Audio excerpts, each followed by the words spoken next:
Good afternoon, everybody, and welcome to the official launch press conference for a big night of boxing coming your way July 5th on DAZN right here from the AO Arena in Manchester. The return of Jack Catterall, who, of course, looks to bounce back to winning ways after defeat to Arnold Barboza Jr. early this year, up now at 147 pounds against the fighter looking to break through onto the world stage. They're calling this the acid test of Mr. Harlem Eubank. That is your main event. Eddie Hearn of Matchroom Boxing proudly present the Warrior Code July 5th live on DAZN. Today's press conference will be split into two halves. Before we hear from both sides of the main event, we are going to hear from the supporting cast. But just before we do that, as is customary in this sport, when we lose one of our own, it's very important that we just pause for a period of thought and a period of reflection. Very sadly, we all had the news last week that Georgia O'Connor, professional boxer, had passed away at the age of just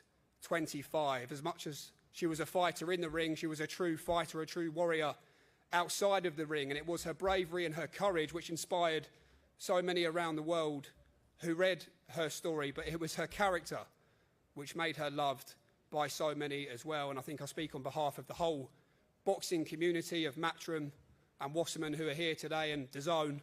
We send our love, our prayers, our condolences and all of our thoughts to all of the family, friends and all who knew and loved Georgia. May she rest in peace.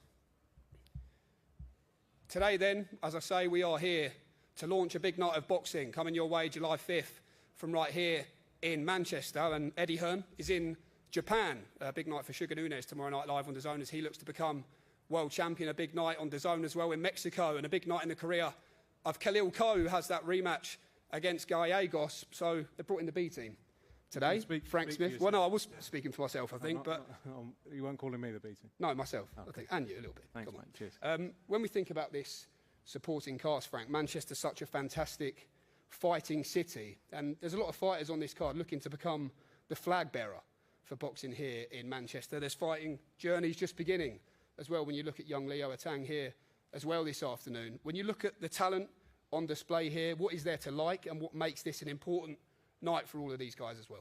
100%. Look, we've had a great run in Manchester in recent times, obviously led by Jack Catterall. And years before that as well, you know, William Croller's brother, Anthony Croller, was the man who was selling out this arena back in the days as well. So it's exciting to be back in Manchester, a real fighting community, somewhere we love to come. As you say, the fighters up here, a lot of people who are going to look to become those stars of tomorrow. On the far left, obviously, Alfie's back out, a big ticket seller. Someone Sam Jones has pushed very hard, wouldn't leave me alone about for many, many occasions. So excited to get Alfie back out on the card. Obviously, William Croller, who's on a tremendous run as well. As I said, the history of his brother, the nights that he's been involved in over the years, William will be looking to replicate that for his own times. You know, he's not far off from headlining a next-gen show in his own right. He's back out here, obviously, July 5th. Pat Brown, someone we're very excited by. You know, he headlined in Altrincham just a few months back. He fights on June 21st in Birmingham, and the key is with the young fighters we've signed is activity. He's back out just 2 weeks after that here in Manchester. Huge support as well. He'll have well over 1,000 people here on the night, so excited to see him back out in the ring, of course. Leo Atang makes his professional debut. You know, someone we are truly, truly excited for. I'm excited for his first press conference appearance as well. You know, he's a big talker. He's got a huge future ahead of him. You know, for him, we're going to take it slow, build him the right way, but excited to get started with him. He's got everything that's needed. He's got the looks, he's got the ability, you know, and the skill he's going to show. So excited for his professional debut. And then obviously, to my right and on the left as well, Aqib Fiaz and Michael Gomez. A brilliant fight, a fight that we wanted to make for a long time. It's good to see Aqib back. Activity is going to be key for him, but Michael, you know, it's going to be a big fight, a fight that a lot of people are going to tune in for. So excited for it. And obviously we'll come on to the main event in due course. Looks like we'll have another fight to announce by the end of this week for the card. So yeah, great to be back in Manchester. Huge night on DAZN, and excited to get started. Okay, thank you, Frank. Well, let's hear from the most important people, of course, on the stage here this afternoon. That is, of course, the fighters, and we'll start, as Frank said, with young Alfie Middlemist down there, 3-0, just 21 years of age. But it's been a good year so far for you, Alfie. Back-to-back shows in Manchester across Matchroom and Queensbury cards. You've been on screen, on stage, as an actor. This is a different stage, but how are you finding In terms of what you're learning about yourself and how you're handling the pressures of being a young professional boxer? Just loving it, you know, taking it all in my stride. 3-0 already and back on a massive card. You know, what a great stage for me to go and showcase my skills. And yeah, I'm looking to put on a statement performance July 5th. And training alongside Pat Brown, Jack Catterall, Fiaz, who will share the card with you, of course, with Jamie Moore and Nigel Travis. The gym's been on a good run, no doubt still high on the Dave Allen victory, of course, at the Copper Box just 10 days ago. But for a young fighter like yourself, what are you learning from all these guys day in, day out? The gym's thriving at the minute, and I'm just soaking it up, being like a sponge in the gym. You know, there's world-class fighters and fighters at different levels, so just enjoying it, learning as much as I can, and I'm going to put it in the ring July 5th and put on a great performance. Great stuff, and we look forward to seeing you, Alfie Middlemiss, back in the ring on July 5th, and we'll throw it down to the other end of the table there. Mr. William Croller. Will, listen, I will just say a quick trip to Bilbao last week. I thought you at least might have come back with a tan down there. Red card for you, actually, red card. I will just say, Will, this is a big moment for you in terms of your career. It's all about taking the step-ups at the right time. You banked 6 rounds last time out against Emmanuel Zion in what ended up being a really good test for you. Step up to 8 rounds now. Why is now the right time? Like you say, last fight done me a world of good. He's a tough kid, him, and he'll upset the apple cart him a few times. You give him notice like he got for that, he'll upset the apple cart a few times. He's a good lad as well, but like you say, July 5th, another step up to 8 rounds, another good opponent in Fraser Wilkinson, and I think this is a fight that really suits me, a fight you'll see the best of me in, and a fight I believe I'll take him out in. What were you able to take from those 6 rounds last time out? You'd been on an incredible knockout run, back to back to back, first round knockouts, but when you weren't able to find the finish, what was the biggest positive? No, it was different because in the first round, everything was going to plan. I was landing big. I believe I hurt him a few times in the first. I think he said that. He had a great chin, and it was different. I went back to the corner, and then to have him come back as well, it was a great learning fight. I took loads from that fight, but I should only come box on the back foot. I'm not just this one-trick pony who can blast people out with heavy hands. I boxed on the back foot. I was switch it in nice. I mixed it up nice, and I believe it was a great performance and one that'll set me in great stead for this next one. And I have been told by the matchroom matchmaker, Mr. Tom Dallas, that we can announce your opponent, Fraser Wilkinson, 11-2 of Scotland, been a Scottish area champion as well. What do you know about him and what excites you about this test? He seems a fit lad. He comes for it and he throws a lot, I believe, stuff that benefits me in every department, and you'll see the best of me. I've always said it, when people come to try and beat me and stick it on me, you'll see the best of me, and July 5th, I turn up how I do. I do a job on Fraser Wilkinson. Great stuff. Look forward to seeing you back in the ring. Will Croller, 8-0 with 6 knockouts back in action here in his home city of Manchester on July the 5th. And as I was saying, you know, these undercards are all about developing young fighters, and there's many young fighters here, as we said in the intro, who are looking to become the flag bearer for boxing in this part of the world. Their journeys continue on July 5th, but there's also journeys that are just beginning, and the professional journey of young Leo Atang, a former amateur world champion, begins here on July 5th. Leo, you just said when you walked up to the stage there, you went, here we go. We're finally here. Massive smile on your face. How does it feel for you to be up here on stage, your first official press conference as a professional? Yeah, it's something you watch as a kid growing up, seeing all the press conference all the way in, you know, the fight nights, and now I'm actually doing it, it's definitely becoming real. Only 18 years of age. Why was now the right time for you to turn professional?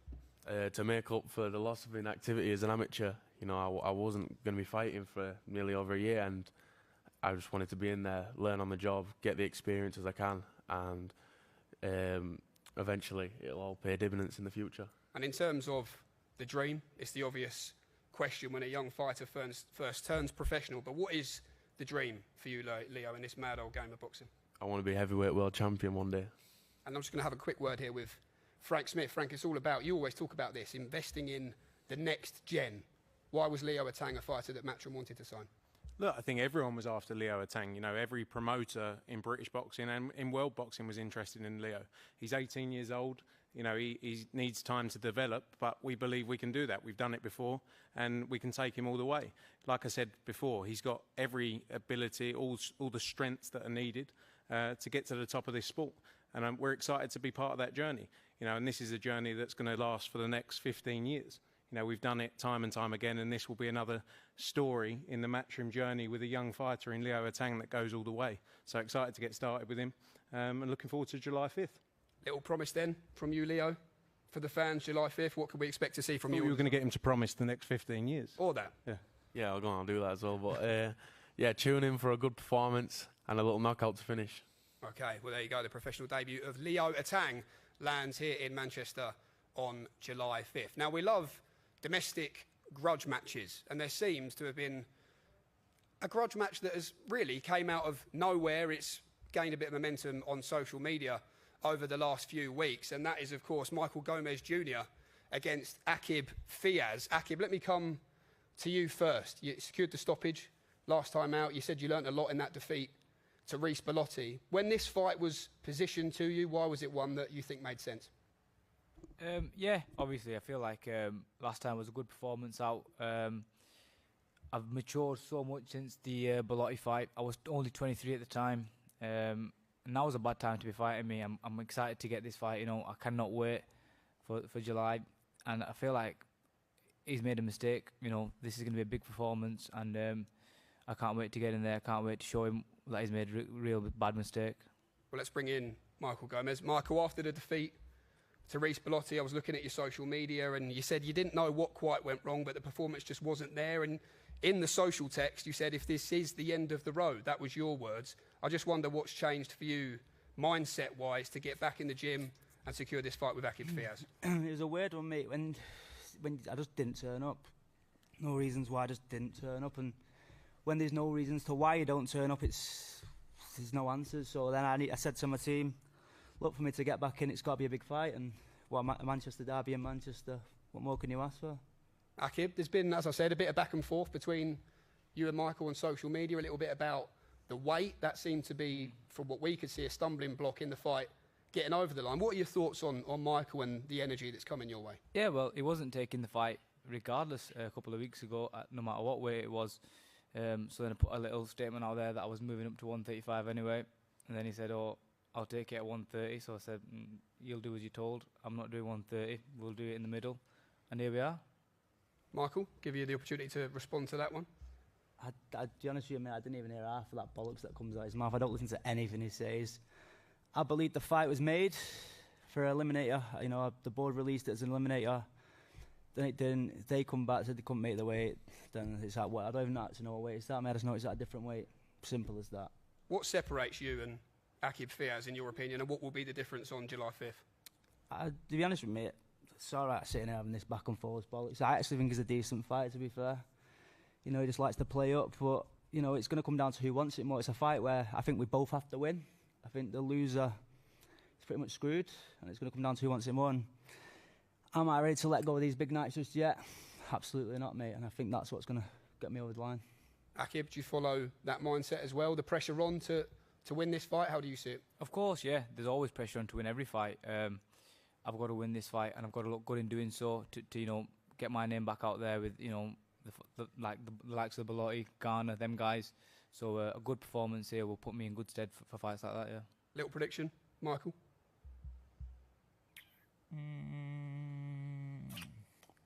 Not sure. Late stoppage. And Akib, final Well, word to you. there you go. He's not sure, so that says it all. You know, I'm going to go through him. Okay, look forward to this one. Please do. Please. Okay, well, do look forward to this one as well then. Michael Gomez Jr. against Akib Fiaz coming your way on July 5th. And also, of course, it's the return of Patrick Brown. Pat, I must say, I think everyone in Altrincham felt nervous for you a couple of months ago. You walked out into a packed arena to make your professional debut. The brightest of lights were on you that night, but you came through it. I just wonder how you look back on it all now.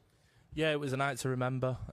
It's what I dreamt of as a kid, and I go past the ice rink so many times a week. So I look there now in a different sort of optic. I used to go there skating as a kid and injuring myself, whereas now I look at there thinking, you know, over 1,000 people, and it was a night to remember. So yeah, brilliant.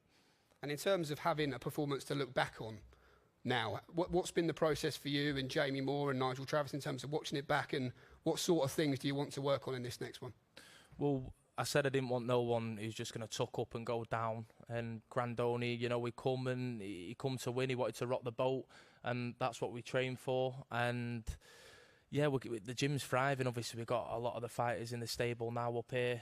Dave's come off a really good win against Fisher. And yeah, we're all just bouncing off each other, and we always train hard. No one's slacking, so nothing really changes in the gym, to be honest. They're not focusing on one thing. It's just keeping ready at all times, and yeah, having a bit of fun as well. And in terms of yourself, a lot of activity already planned. How important is that for you at this stage of your career? Yeah, it's what every fighter wants. They want activity. I'm not even really focused about this fight yet. Obviously, I've got the 21st of June in Birmingham, so I'm not really pumped up for this event at the moment because I've got to focus in on, you can't underestimate anyone. So whoever I'm fighting in Birmingham, you know, I need to be fully tunnel vision and get the job done, and then roll on to this one where, you know, I'll bring a big crowd and, yeah, it will go off. Well, the debut was fun. In terms of the next outing then, in terms of your army of supporters who will be coming down, of course, firstly to Birmingham and then here to Manchester, do you have a little message for them? Yeah, that just thanks everyone who's got tickets. I know sold quite a few for Birmingham already, and I know obviously this fight's been announced as well, so people are thinking, should I do both or should I just come Manchester? Just do what you want, honestly. Come to the Manchester one, that's going to be the main one when everyone's going to come. Obviously, I'm not writing off the Birmingham one, but yeah, whether you're watching at home or you're coming, I appreciate it. And yeah, I just want to put on some good fights and enjoy it. I'd say do both, actually. Come to both. You were making faces at me there, Frank. I was hoping you'd say it, to be honest. Well, that's your job, I think. Well, in that case, then there is 2 coaches going down. I'm not going to say what people get up to on a coach and on a away day. The hooligans, you know, who watches the football. So, yeah, jump on the coach. I've got an Instagram page as well that you can get in touch with. So get in touch with that and join the fun ride, shall we say. Nice save, Pat. Well done. Well done. Nice save. Frank Smith's happy, and that is the main thing. Well, that is your supporting cast. As I say, a big night of boxing coming your way on July 5th. We are going to pause now for some photos here at the front before we return very shortly for the main event press conference. Thank you very much.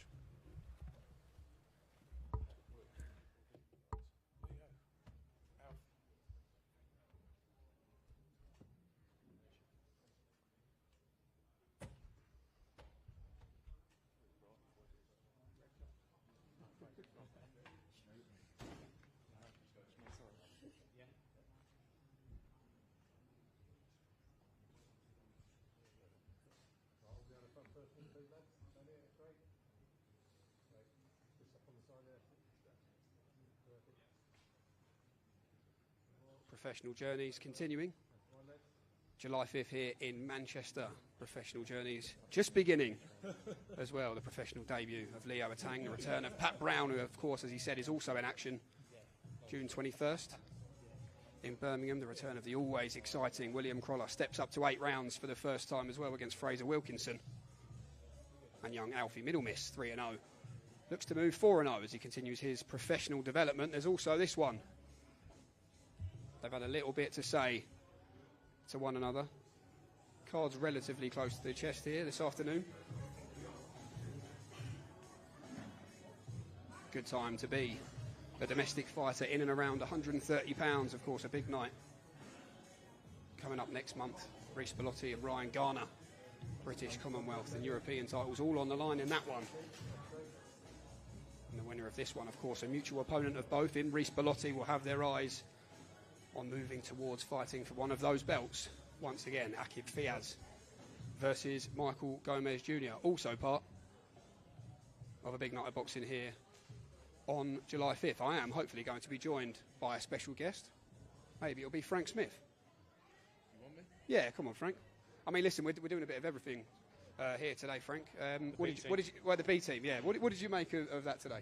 Yeah, great. You know, look, these are the fighters of tomorrow. These are the stars we want to build into those big nights, those sold-out arena shows.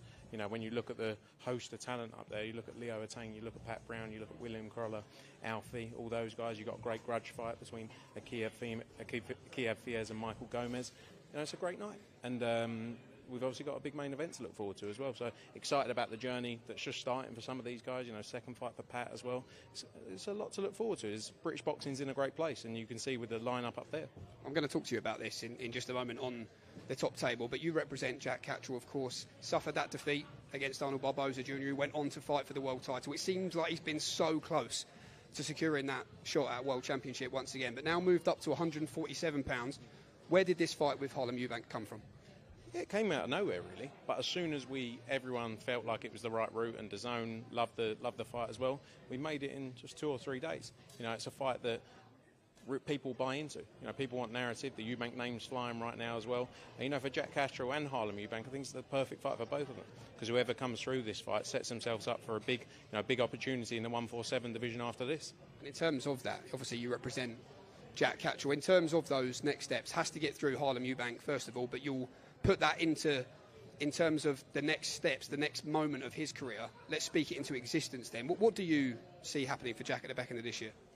I think there's big fights to be made for him. The 147 division's thriving. Obviously, you know, your Boots beat Stanionis. He holds the WBA and IBF titles. Obviously, Giasov mandatory. You've got Crocker Donovan mandatory for the IBF as well, the winner of that. But Jack can set himself up. He's been in big fights before, and I don't think the pressure. He's got pressure on him, but he's been here before.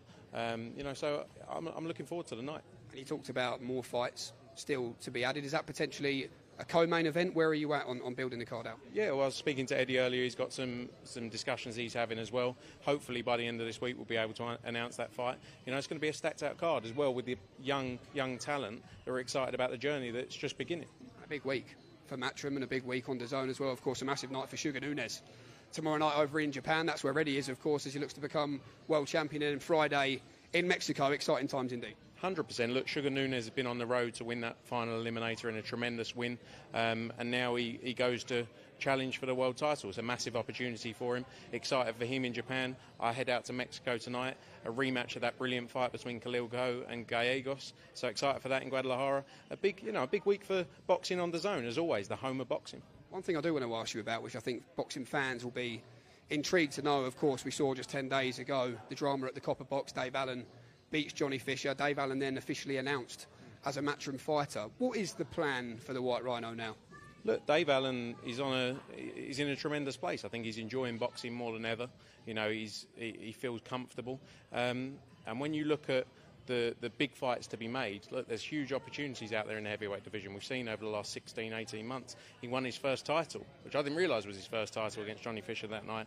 You know, so big opportunities for him. Obviously, Johnny Fisher will rebuild as well, you know, just 26 years old. I think he's got such a big future still ahead of him. But, you know, for Dave Allen, there's big nights to come. I'm excited about what those are. Is he here? He's just there. Where is he? Dave, can we bring you in? We'll bring you in for a quick word. But in terms of... He's never changed. No, Dave Allen, that's why people love him. Never changed as well, never changed. Unlike you. Well, I haven't changed in the slightest. He's gone the long way around. He has. But here he comes, Dave Allen. Be able to delay. I can fill the gaps, I think. Here he comes. Dave, good to see you. We were just talking there about, in terms of next steps, officially... Come on, Dave, come in here. Officially announced as a Matchroom fighter as well over the last couple of days. What excites you about the direction you're now heading in next? I'm not really an excitable guy, really. I wouldn't say I'm that excited. I don't know, really. Yeah. Okay, brilliant. In terms of who you'd like to fight, give us some names, because I was talking to Jamie Moore over there, and he was throwing some very interesting names about. Yeah, I think we're going to go to Sheffield, I think, and we'll dig someone up for that, and then I'd like to watch Deontay Wilder. Yeah, that's it's been talked about. That's one I would like. Dave Allen versus Deontay Wilder, Frank Smith. Great fight. He's making his comeback. That's a fight. You know, look, Dave Allen has proven so many people wrong, because I think, you know, 2 or 3 years ago, even he'd say, would he be in this position now? I don't think he would. You know, I being honest, I didn't think he would, and it couldn't happen to a nicer bloke, because him and Johnny Fisher, two are probably the best people in the sport. You know, so I'm excited about what's ahead for him, and you know, the world's his oyster. Where have you put the belt? You know what, I lost it for a few days. You know, I couldn't find it for a few days. I put it in a little pile of washing, actually, and yeah. So I'm just happy, really. Yeah, it's nice, and yeah, I can go TGI's. I've been TGI's all week. I can go as many times as I want now. So yeah, I'm buzzing, really. Yeah. Top man. Dave, great to see you as always, my friend. Listen, exciting times for Dave Allen, exciting times on DAZN, and a very exciting night coming your way on July the 5th. Here is a little reminder of that main event. Really good work from Catterall. The Warrior is strong. So sharp. Best shot of the fight so far. Is wisdom an amalgamation of precedent? Oh, brilliant! This is the kind of action that rather fueled by divine inspiration, ascending from the heart. For his true assignment is to deliver evidence of superior behavior. Okay, well, welcome back. It is now time for the main event press conference. It's been a fantastic month of boxing on DAZN, particularly when you look at the domestic dust-ups we've all enjoyed recently. Take yourself back a month ago, of course, the drama at Tottenham Hotspur Stadium with Eubank Jr. and Ben, Lee Wood and Anto Kakache. Then, of course, as we just spoke to Dave Allen there, reminded us of all the drama at the Copper Box in East London when Dave Allen beat Johnny Fisher. And then, of course, as recently of just last weekend, Josh Taylor and Echo Esserman. And I have no doubts that this fight on July 5th, a very important fight in the careers of both Jack Catterall and Harlem Eubank, will certainly follow suit in terms of excitement. Before we hear from the fighters, a busy top table here this afternoon. We are going to firstly hear from Mr. Frank Smith of Matchroom Boxing. Frank, we just spoke about it there on the stream. You represent Jack Catterall. This is Chance up at £147 now, a new chapter up against Harlem Eubank. Why does this fight make sense? Look, I think it's a tremendous fight. I think, you know, as you said, domestic fights are what people buy into. It's the kind of fights that we need to make to keep the sport building in the UK. Obviously, great to be working with Nissa and Wasserman Boxing, as always.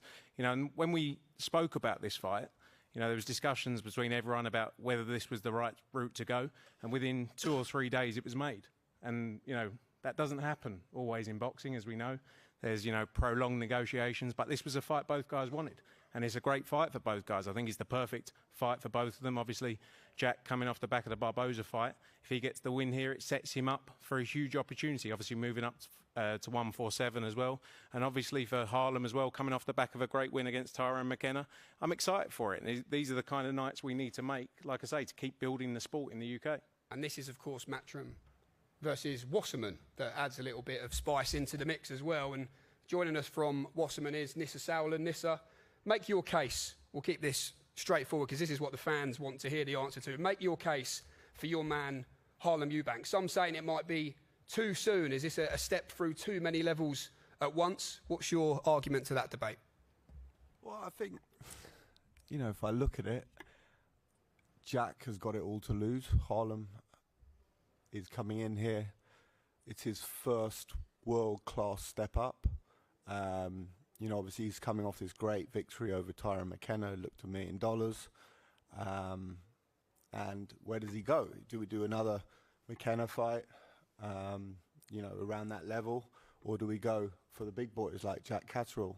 And props to both men, because I didn't expect Harlem to accept it so quickly. It's like, yeah, I'll do this. You know, I feel like I'm going to win. And, you know, Jack, if he loses, it's not the greatest position for him, coming off a couple of losses in a row. So, you know, props to both guys for taking it. Harlem, you know, I believe he can go all the way. And, you know, obviously Jack's in the way now. And I do think he has the skills to beat Jack. But, look, like I said, I was comparing this actually to my driver on the way up. I see this as a bit of a Froch-Kessler fight.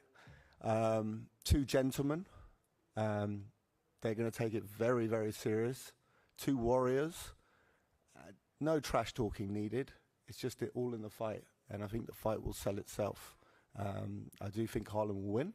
But I have to think Harlem would win. Otherwise, we're not going to be here at this table. Otherwise, we would have taken another McKenna fight, or McKenna-esque fight, to build up Harlem again. But the time is right for us. The time is right for Harlem.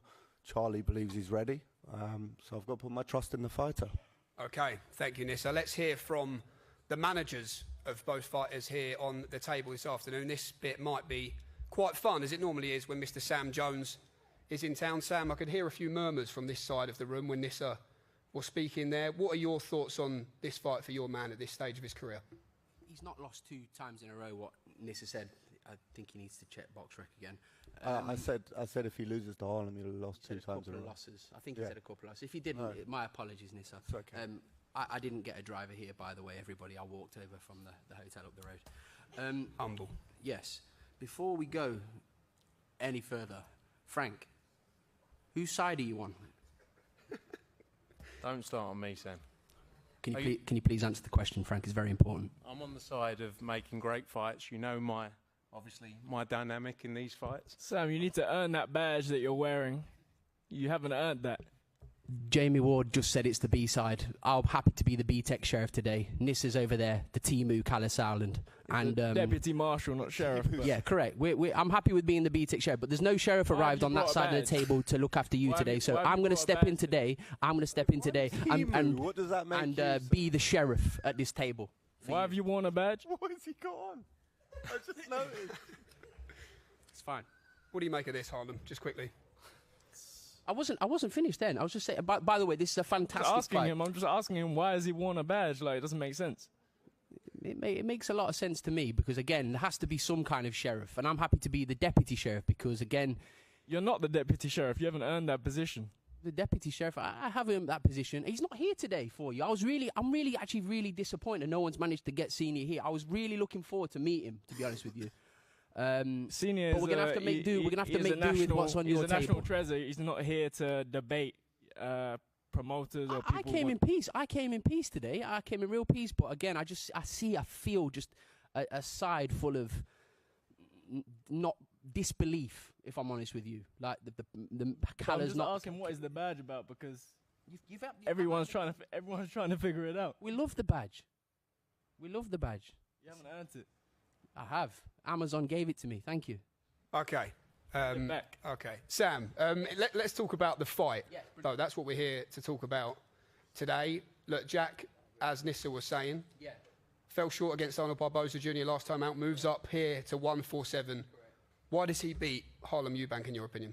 Listen, first of all, it really is a brilliant fight. And what I was saying the other day is we want to give people fights that the British public care about. And the British public will care about this fight because it's a domestic fight. They're the best fights. And credit, before Harlem started chirping up there, credit to Harlem for taking the fight because it's a big step up for him.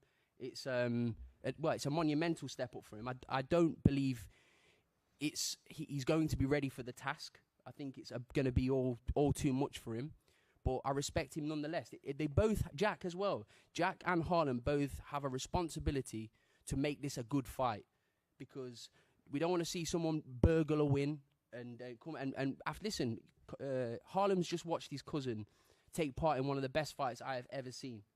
So he's under immense pressure as well. Of course, Jack is because he's fought at the higher level, but they both have a responsibility to the British public to give them a cracker of a fight. And that is what's going to happen. I'm certain of it. Okay, well, let's throw it down to the opposing management team. Down here, Jamie Conlon, here with us this afternoon. Jamie, when this fight was put on the table, what excited you and what excited Harlem most, do you think? First and foremost, it's good to be here. I had a dentist appointment booked for today to get a tooth extraction, but now I get to see Sam Jones in a Monaco in a sheriff's badge. So, brilliant day. But the fight, it's been a fight Harlem's actually been asking for a while. Jack has been to the top. It's a massive opportunity to test himself. I think it's the hardest fight you could pick in the division in Britain, especially. He's stylistically something that's unique to Harlem. Southpaw, puncher with both hands, moves, doesn't come, but I think has a lot of pressure on the line for Jack because he's coming off a big loss to Barboza. Back-to-back losses are hard on the career, but it's a fantastic fight. I think that's where you'll see the best Jack Catterall and we'll see the best Harlem Eubank. Massive opportunity for Harlem to really get into the world stage, to put his name in the big lights and put his name into the big fights. Momentum on his side, Brighton really building something, especially with Channel 5 and Wasserman. I agree with Sam. I think it's a fantastic fight, fantastic clash of styles, and a fantastic where they are in the trajectory of their career.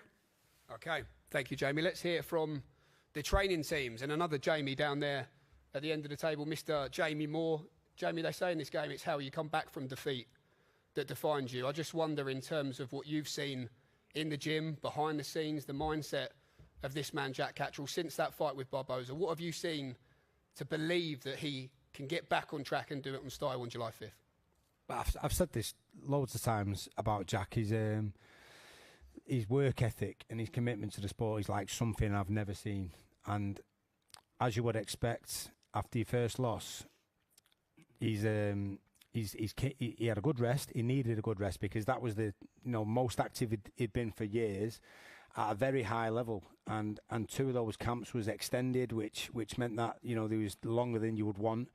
So there was a little bit of fatigue then. I feel like the rest has done him the world of good because he's come back in the gym, he's back sparring, and after the first couple of weeks, his timing and his sharpness was like I've never seen it before.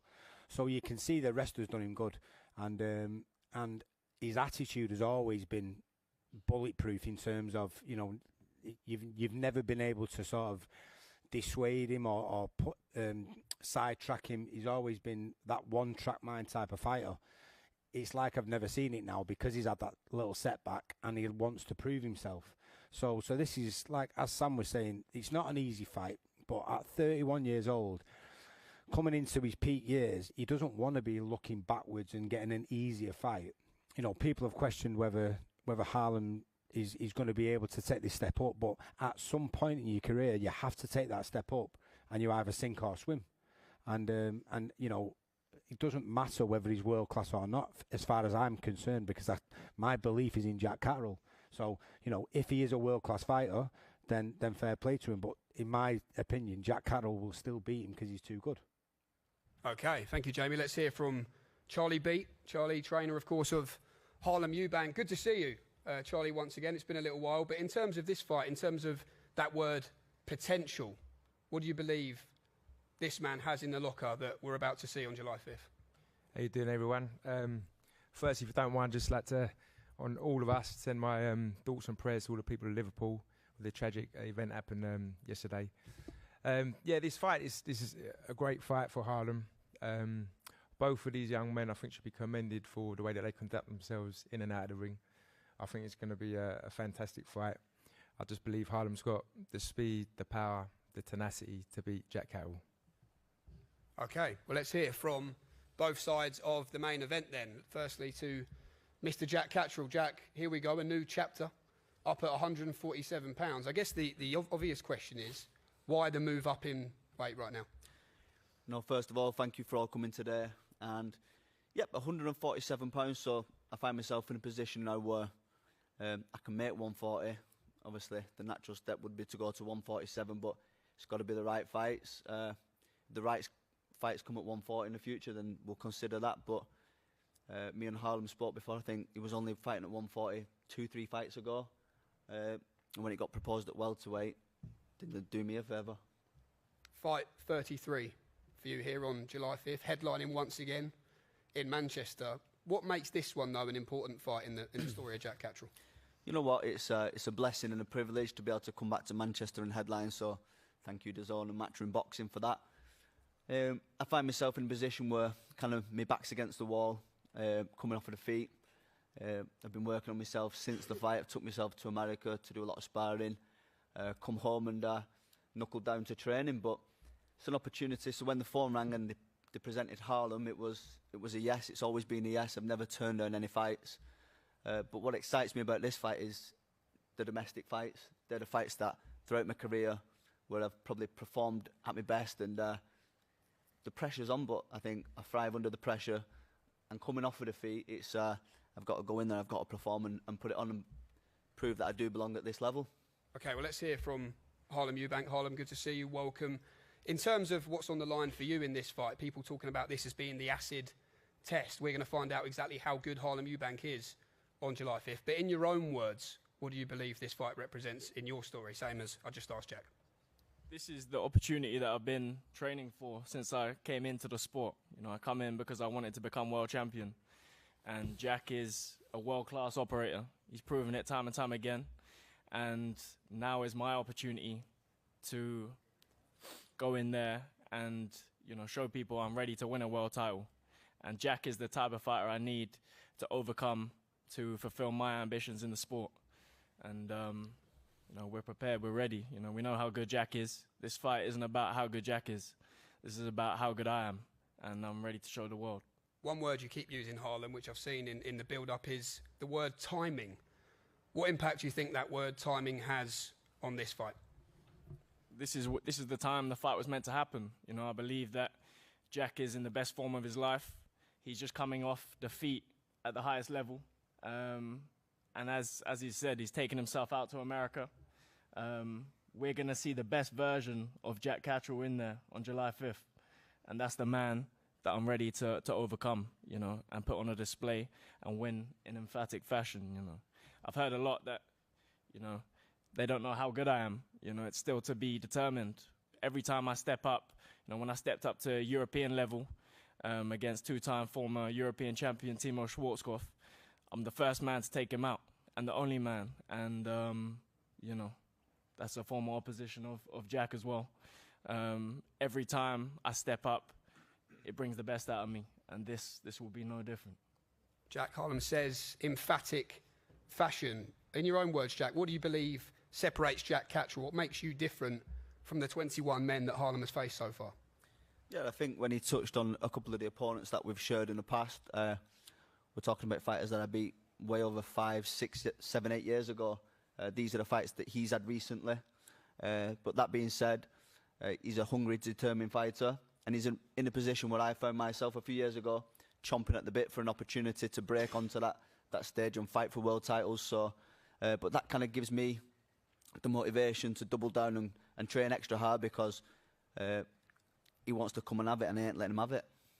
And for yourself, Harlem, the Eubank name flying right now. I just wonder how motivating it is for you to maintain that Eubank supremacy that we've seen of late in the ring. Hey, we've seen it. We've seen Junior dominate. You know, a 4-point clear victory, you know, against the other kid. Eubank supremacy, you know, the name's right up there, and I'm ready to go in there now at world level, you know, because Jack, he's proven it at world level. I'm ready to go in there at world level and let the name reign supreme. We are going to get a little prediction then from both guys. Jack, I know you're not really one for trash talk, one for predictions, but there's some good energy coming your way here. How do you see this fight unfolding and ultimately yourself winning? Yeah, I don't think we need trash talk. We're both in a position where we're going to do anything to win. I believe the experience, the skill set, the time and the speed, the power is going to be too much for Harlem. He's going to tell you otherwise, and that's why it's exciting. It's a domestic fight we can all get behind, and we're going to settle it in the ring July the 5th. I'm going to be victorious. Okay, final word to you then, Harlem Eubank. How do you beat Jack Catterall July 5th? Tell the world. We know how good he is, but I'm ready to show the world how good I am. And July 5th, that's what we're going to see. Okay, well, your main event then, July 5th, live here from the AO Arena in Manchester. The Warrior Code, Jack Catterall versus Harlem Eubank, a domestic dust-up to certainly look forward to, with world title ambitions on the line for both men as well down the line. We are going to pose now for the heads-to-heads. Thanks very much for joining us, and we'll see you again on DAZN very soon. Thank you.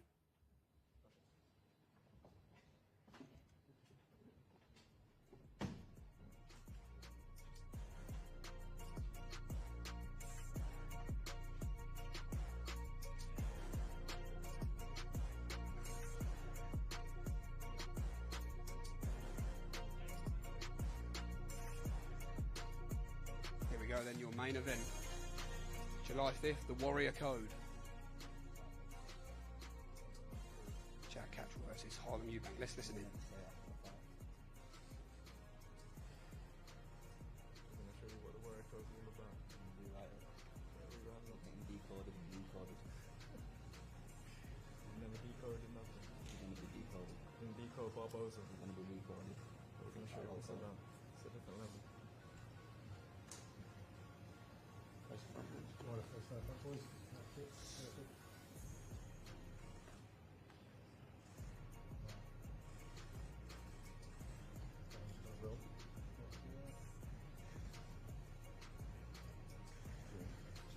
Come take a step forward, Frank. Come forward, Frank. Get the screen back in front. Come forward, that's it. Come forward, Frank. Okay then. Your main event, atop a big night of boxing coming your way from the AO Arena here in Manchester. Some say it's the big breakthrough opportunity, the big moment. We'll finally see how good Harlem Eubank is.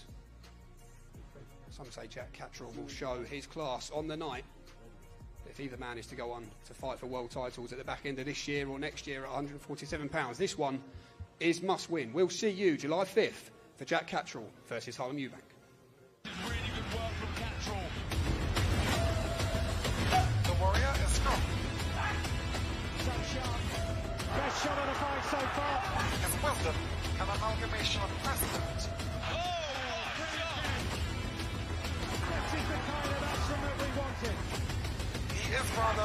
mind divinely flourishing as something from the heart.